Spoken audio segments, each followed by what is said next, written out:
Check ये कि 25,000 लोग 25 करोड़ लोगों को अंगूठे के नीचे दबा के बैठे। बस दिस इज अ रियलिटी।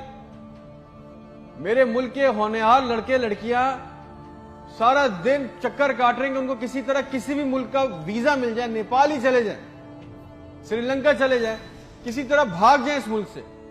जो अंडर प्रिविलेज है वो क्या कर रहे हैं, वो तुम्हारी खाला के लड़कों को पैसे देके कश्ती के रास्ते जा रहे हैं। मर गए 500 जवान लड़के मर गए डूब के। उनके भी ख्वाब थे, उनकी भी ख्वाहिशें थी। बेशर्मो, किसी का दिल नहीं चाहता अपने बूढ़े मां बाप को, अपनी बीवी बच्चों को छोड़ के इस मुल्क से बाहर जाने का, मगर हालात ऐसे बना दिए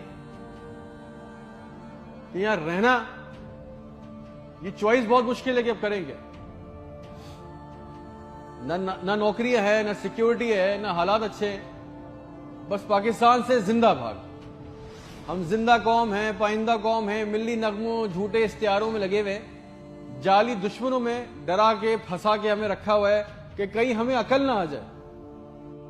और सच तो यह है कि ना हम जिंदा रहे ना कौम रहे। और एक बात याद रखना, ये अवाम मर गई ना तो इसके हुक्मरान भी मर जाएंगे। याद रखना ये बात। शुक्रिया।